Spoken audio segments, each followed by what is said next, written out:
Hi Scorpio, hello po. Kumusta po kayo mga dude? Maraming salamat po sa mga bumabalik. Ayan po. Kung bumalik ka, nagpapasalamat ako ang aking mga guardian spirits, ang aking mga ancestors. Maraming salamat po. Ito po ngayong April 2024 money reading. Basta tungkol po ito sa pera or sa trabaho, negosyo, online platform po ninyo or side hustles mga dude. May trabaho man o wala sa ngayon. Basta ito po ay mga divine messages po patungkol po sa pera para po sa lahat ng mga Scorpio. April,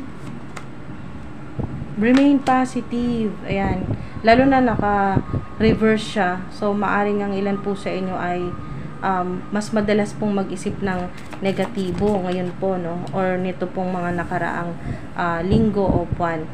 Ayan po, maaring ito po yung hinihintay po ninyo, sign na to. Choose a new direction. Maaring sa ilan gusto niyo na po magpalit po ng trabaho, ng negosyo, ng creative projects, ng mga produkto po ninyo na binibenta, ganyan po, or ng online platform po ninyo. Gusto niyo na pong magpalit ng niche o ng content sa ilan. Okay, basta wag kayong hihinto sa kung ano yung pangarap po ninyo, mga dude.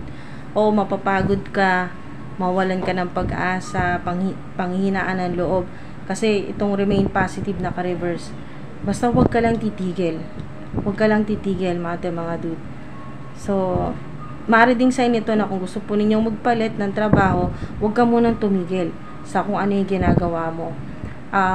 Kung meron nang dumating na pagkakataon, tsaka mo palang sunggaban itong new direction o bago, tsaka ka magpalit kung meron na sigurado. Pero sa ngayon, don't stop. Para din sign ito na kung ano man yung pangarap po ninyo, hindi man nangyayari yung gusto po ninyo sa kasalukuyan, pero yung pangarap mo talaga, yung gusto mo talagang gawin, maaring matagal na at hindi mo pa magawa-gawa, ay huwag kang hihinto. Ituloy mo pa rin. Maaari din po sa ilan na ang pangarap po ninyo talaga ay nakalinya talaga sa musika. Yan po, sa pagkanta o online platform na may connection sa music, ganyan po. O sa mga musical instruments, huwag kang hihinto. Sa pangarap mo, huwag mong bibitawan yung pangarap mo. Though may ginagawa ka na malayo sa pangarap mo sa ngayon, maaring mahilig ka sa music, mahilig kang kumanta, or gusto mong gumawa ng channel, yan po, or online platform na or podcast na talagang pang music, yan, nakalinya sa music, pero ang trabaho mo sa ngayon ay nasa medisina ka, nasa paggagamot ka, engineering, naririnig ko, mechanical engineering, or basta malayo sa, kumbaga mga dude, walang connection sa music. Pero hanggang ngayon, yung sinasabi dito ng mga guardian spirits po ninyo, huwag mong bitawan yung pagmamahal mo sa music, ganyan po. Remain positive ka pa rin. No, may opportunity, bottom of the deck, may opportunity, and no need to worry. Wow, sobrang synchronized. No need to worry dahil may opportunity na maglalapit sa'yo sa kung ano yung gusto mo. So, maaring, eto na yun. Itong new direction na to, ito na yung magdadala sa'yo dito sa malaking opportunity na magawa mo na yung kung ano yung gusto mo, yung heart's desires, o yung kung ano yung pangarap mo. Scorpio. Wow. Okay, so no need to worry, huwag kayong mag-alala, mababayaran nyo na yung mga dapat nyong bayaran. Clearing debts. Your self-care involves removing the heavy burden of financial and emotional debts from your life. Pati na rin po generational, maaring generational debts po yan, mga dude, na maaring mga ancestors nyo pa po, ayan po, may mga utang, hanggang sa henerasyon mo may mga utang, ganyan po. Pero no need to worry kasi clearing debts lahat na po yan, financial and emotional, kasama na rin po generational debts na sinasabi dito. Okay, so talagang gagaan na yung pakaramdam po ninyo dyan. Focus ka pa rin, huwag kang panghinaan ng loob, huwag kang titigil kung ano man yung ginagawa mo, kasi talagang dadalhin ka ng Divine Universe sa mas magandang direksyon yan. Okay, na magkakaroon ka ng malaking opportunity para magawa mo na yung gusto mo. At maaari din, ito na rin yung makatulong na matanggal na rin lahat ng mga kailangan mo. Yung mga problema, lahat na ng utang, ganyan po mga dude. Lahat na ng problema, matapos na yan. Problema sa pera. Savings, yan po. Lalo na sa mga may inipon po kayo, pero nagastos din, nagastos nyo rin po, or naipambayad, or nagamit sa emergency, ganyan po, savings, marirecover o marerestore yan, babalik po sa inyo yan. Yung mga, mas malaki pa po ang babalik po sa inyo, mga dude, lalo na sa mga, may naipon na po kayo tapos nagamit, nagastos, ganyan po, or naipambayad. Huwag po kayong mag-alala. No need to worry, babalik din po yan sa inyo. Detox your friendships, yan po, makakatulong din. Kasama na rin po yan sa clearing debts o yung ganyan po na karmic na energy na mula pa po sa mga ancestors po ninyo, na kahit sila, yung mga ancestors po ninyo ay mga toxic po, yung mga nakakasalamuha o mga nagiging kaibigan, ay yung mga nagiging malapit po sa kanila na mga tao, yung mga ancestors po ninyo ay mga toxic na tao, mga ganyan po. At ngayon po ay ganun din po yung mga lumalapit po sa inyo ng mga tao, no? Basta may connection sa pera, hindi mapagkakatiwalaan, toxic, narcissistic, talaga mga evil-minded, at hinaharangan yung abundance mo, ayaw kang yumaman, ayaw kang umasenso, at talagang pinapanalangin pa na lagi kang mabaon sa utang, ganyan po, hindi ka makaipon, hindi ka umasenso, hindi ka yumaman, hinaharang yung pinapaulan sa'yo, na abundance ito, opportunities, napakarami yan, malalaking opportunities yan. So, matatanggal din yung mga harang sa abundance po ninyo pag kayo po ay pag sinabi pong detox your friendships, yun po yung umiiwas na po kayo dyan sa mga ganyan po, no, mga narcissistic, mga energy vampires, mga talagang hindi mapagkakatiwalaan, hindi nakasuporta sa'yo, mga haters po ninyo yan, frenemies. Wow, bountiful nature. Yan po, makakatulong sa inyo na mas lapitan pa po kayo ng swerte, ng prosperity, ng opportunities, kung kayo po ay mapapalapit sa nature, ganyan po. Or yung paminsan-minsan, yung lalanghap po kayo ng sariwang hangin, ganyan po, maglalakad-lakad po kayo sa may mga puno, may mga halaman, or kung meron po kayo mga may mga tanim po kayo sa garden po ninyo, yan po paminsan-minsan ay magpaa, yan po, humawak ng lupa, ganyan po, or magdilig ng inyo pong mga halaman, yung mga tanim po ninyo, mga gulay-gulay, mga ganyan po. Basta mga dude, kay Mother Gaia, yan, mas mapalapit kayo kay Mother Gaia, kay Mother Earth, mas ma-appreciate po yan ng Divine Universe ni Mother Earth, kaya mas lalo po kayong papaulanan po ng, yan po, ng swerte, ng abundance, ng gold, ng pera, material success po yan, opportunity, napakaganda po. Medyo nagbo-blurred po yun, no? Yung camera ay hindi makafocus ng maayos, no, mga dude. So maaari din po na ang ilan po sa inyo ay nanlalabo po yung mga mata, yan po, i-re-restore po yan, ipagagalingin po yan ng Divine Universe. Maaari nga ilan sa inyo hindi kayo makafocus dahil gusto nyo nang magpalit, pero hindi pa po ganun kadali kasi hindi mo pa mahinto yung ginagawa mo, dahil nga maaring dahil na rin sa meron ka ring mga kasalukuyang binabayaran, may hinuhulugan na utang, ganyan po, or yung mga monthly bills. So hindi ganun kadali kahit gusto mong magpalit na ng trabaho, mag-change na ng career, ng negosyo, o magpalit kung ano man po yung ginagawa po ninyo. Maaring meron kayong 9 to 5 job, pero gusto nyo na talagang magkaroon ng sariling negosyo, kaya po online platform, pero hindi nyo po agad-agad mabitawan. Okay, so ang paalala sa inyo, basta wag niyong tigilan yung pangarap, don't stop, wag niyong tigilan yung pangarap po ninyo, dahil ibibigay yan. Magkakaroon kayo yan ng pagkakataon. Yan, may opportunity. Malaking opportunity. Wow! Wow! Wow! Wow! Diba? Sobrang synchronized. No? 10 plus 1, 11. Ito na yun. Sagot na sa inyo ng Divine Universe yan. 111, 1111. Kung makita po ninyan ngayong April o sa oras, 111, 1111. Sa phone po ninyo may 1, may 0. Ganyan po. Or sa home address po ninyo or sa plate number o kahit saan po ninyo makita may 1, may 0, 111, may 000.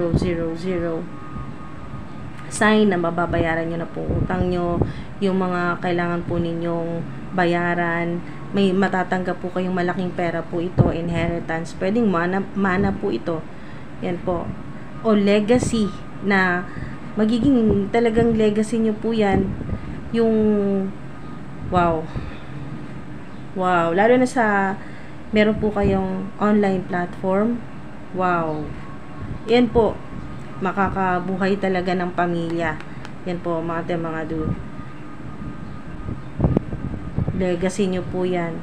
Suportado nyo po yung pamilya po ninyo, prosperity nandyan na. Basta remain positive. Ito na yon. Tulong po yan sa inyo. Divine intervention. Tulong po yan sa inyo ng Divine Universe. Heaven sent.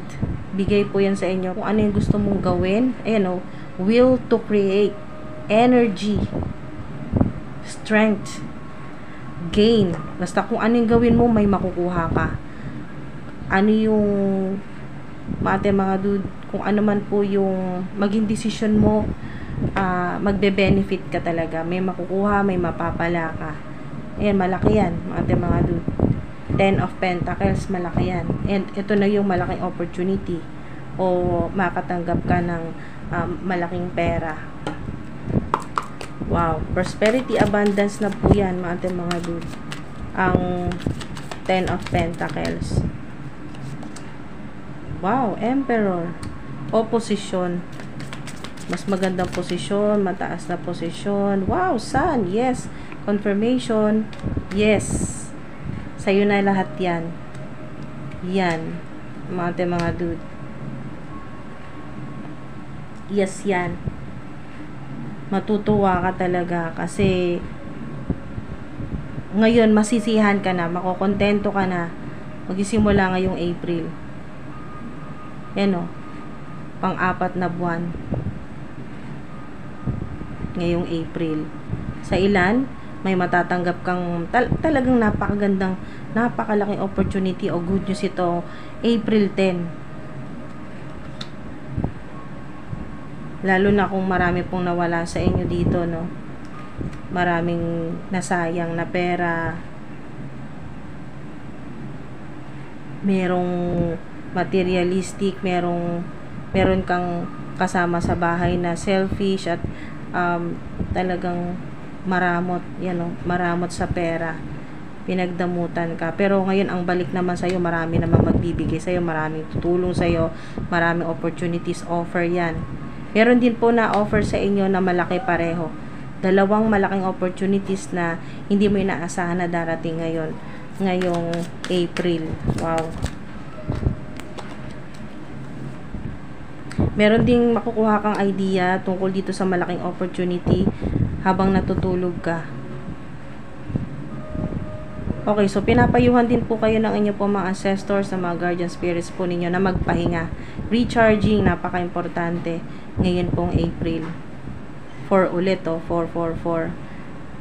Wow, 2 na yung 10 po ninyo. 10, 10. 111. 2222 o 2222, 4 na to. 8 din po yan, abundance. Marami kayong ngayon pong April ay marami kang matutuklasan. Nandito yung self-exploration, magre-reflect ka din sa iyong money, sa kung paano pumapasok ang pera, paano ka gumagastos. Pag-iisipan mo yan kasi mas magkakaroon ka talaga ng interest kung paano makakapag-ipon, yan po, or paano mas magiging malaki ang ipon, or paano makakabayad na sa mga utang, ganyan po. Meron sa inyo na talagang makatanggap ng malaking pera at halos ito pong matatanggap po ninyo, ang kalahati nito ay ipambabayad nyo po sa mga utang po ninyo, or kung ano man po yung mga kailangan po ninyong isettle. Yan po, hala, sobrang hirap po nito, no. Matagal na po ang ilan sa inyo hirap na hirap sa pera. 10 years na ang ilan, 10 months na ang ilan ay hirapan. Yan po, nakaranas po kayo na kayo po ay sinisiraan. May mga family members din po na talagang yan po, yun pang talagang kumalaban sa inyo, nagtraidor sa inyo, speaking many words na talagang siniraan kayo sa mga tao, sa mga kapitbahay, sa mga kakilala po ninyo, o mga enemies, haters po ninyo sa online platform po ninyo na talagang hindi ka tinantanan. Okay, so hanggat hindi ka nawawala ng pag-asa. So meron dito na nagkaroon ng depression, nakaranas po kayo ng depression, anxiety, sa sobrang daming problema. Problema po sa pera, yan po, may connection sa career, sa pera po ninyo. Kasama din po yung problema po ninyo sa pamilya. Yun po, basta usapang pera, nagkaroon ng problema sa pamilya. Meron din po nagkasakit dito, mga dude, no. Ikaw o yung family member nagkaroon ng sakit, or matagal na pong may sakit.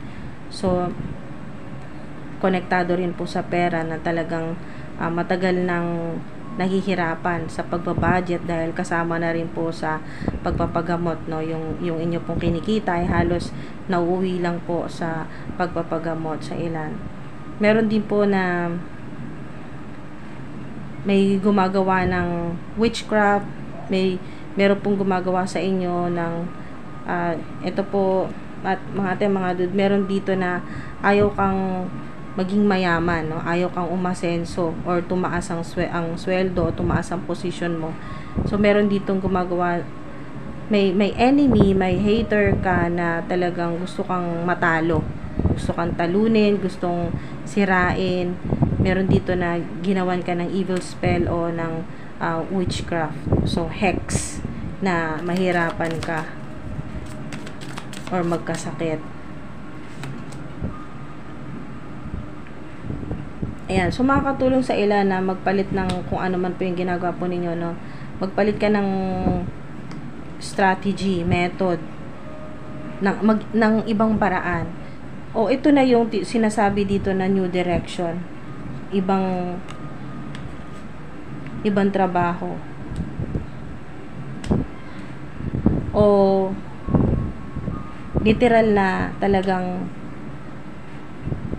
ibang location na po ito, o sa ibang bansa na po kayo magtatrabaho, magmamigrate, ayan po, o sa ibang city na po kayo magtatrabaho, na maaring makakatulong sa inyo, mas makatipid po kayo sa pamasahe, dahil nga iniisip ninyo na kung paano mas makakapagtabi ng pera, na makakapag-ipon, na makakatulong sa inyo na kung kayo po ay lilipat na rin ng matitirhan na malapit po sa trabaho. So dito yung movement ay mag-iiba ka mga dude. So maari din na kung saan malapit sa trabaho, dun ka na rin maghahanap ng matitirhan o mauupahan. Choose a new direction, dahil makakatulong yan sa'yo na mas mahaba yung pahinga mo kaysa nauubos sa biyahe. Ayan, mas makakatulog ka ng maayos, makakapagpahinga ka, at mas maraming opportunity, o maaring magkaroon ka pa ng iba pang pagkakitaan, side hustle, dahil nga sa mas mahaba yung oras mo kaysa nauubos sa biyahe lang, sa pagta-travel. Yan po, mas makakatipid. Yan po, mas makakapag-ipon. May mga unexpected talaga na tulong. Yes, magkakaroon ng linaw, magkakaroon ng sagot yung mga tanong mo. Ngayon, mas magkakaroon ng clarity, mga dude. At sobrang linaw nito, no. Sabay pa sila, ibig sabihin talagang para sa iyo yan. Bigay talaga sa iyo ng Divine Universe. reward sa'yo yan ng Divine Universe, mga dude. Dahil sa tindi ng pinagdaanan mo, napakatindi nito. Matagal ito na pagtitiis, na sakripisyo, na yan po, sobrang stress yan. Umaaring sakit ito na matagal kang hindi nakapagtrabaho dahil sa matinding sakit o karamdaman po yan, mga dude. So, ito yung reward mo ngayong April. Wow. Abundance. Infinite abundance, lalo na 11. Infinite abundance yan. Kaya, remain positive. Lalo na, muntik-muntikan ka nang mawala ng pag-asa, no? Dahil gusto mo mang umalis sa trabaho, hindi ganun kadali. Gusto mo magpalit, hindi ganun kadali. Hindi ka agad-agad makahinto dahil nga may mga kasalukuyan ka ring binabayaran. So, napakaganda nitong mga mensahe, divine messages, mga dude, dahil bukod sa makakapag-ipon ka na, mas malaki na may ipon mo, makakabayad ka pa sa lahat ng dapat mong bayaran. Clearing debts, lalo na sa may mga utang. Sa may mga utang lang po, mga dude, loan, may mga loan po, or sa bangko, or online, ganyan po yung online, mga loan, online app, mga ganyan po, mga dude. So, wow, ang ganda nito, napakaganda nito, mga dude, no? At bukod pa sa mga matatanggap po ninyo, meron pang mga idea na makakatulong pa sa iyo, mga dude, mga ideas yan na magdadala sa iyo sa ganito opportunities na talagang literal na bubuhusan ka talaga ng abundance, no, ng prosperity yan, ng swerte ng Divine Universe. At kung ano yung gagawin mo, kung ano man yung sisimulan mo ngayong April, ay mag-grow yan. Ayan po. Magsisimula ka sa isa, o ano man to, na magsimula ka sa maliit lang, kung ano man, or online platform, magsimula ka sa walang views, 0 views, hanggang sa marami ng views, mga dude. Hanggang sa ma-monetize ka na. Sigurado, pagka ganito na 10 of Pentacles, magsimula ka sa 1 or 0. Yan po, mga dude, or 1 subscriber o 1 view. Yan po. Pag 10 of Pentacles, ibig sabihin, talagang mamamonetize yan. So, marami yan. Yes. Yes din kasi ang sun. So, may travel din talaga. Maring magbiyahe, bakasyon po yan, or pleasure na biyahe, o kaya po ay talagang sa trabaho nyo po yan, no? Or sa ibang bansa. Biyahe po sa ibang bansa. So, maring ito yun. Yung pangarap po ninyo na magtrabaho sa ibang bansa, don't stop. Huwag nyong sukuan yung pangarap po ninyo, dahil ito na yun. Tutulungan na kayo ng Divine Universe na ibang ruta na. Kumbaga, papunta na doon sa yung malaking opportunity na pinapangarap po ninyo, na talagang mas malaki ang kikitain, mas malaki ang maiipon po ninyo, at maaring sa laki ng mga utang po ninyo, naisip po ninyo na mas gusto nyo nang subukan na magtrabaho sa ibang bansa, at na mabayaran nyo na rin po yung mga malalaki po ninyong loan, ganyan po, sa bangko, ano man po yung mga hinuhulugan po ninyo, ay yes yan. Okay, so dadalhin talaga kayo dyan. At confirmation nito, yes, yes, yes. Yan po, confirmation yan, mga dude. So, maraming salamat po sa inyo. Yan po, mga dude. Thank you po kung sinamahan po ninyo ako dito hanggang sa dulo. Comment lang po kung gusto nyo pa po ng additional o extended money April 2024 reading po ninyo. Maraming salamat po. Ingat po kayo, mga dude. Thank you po.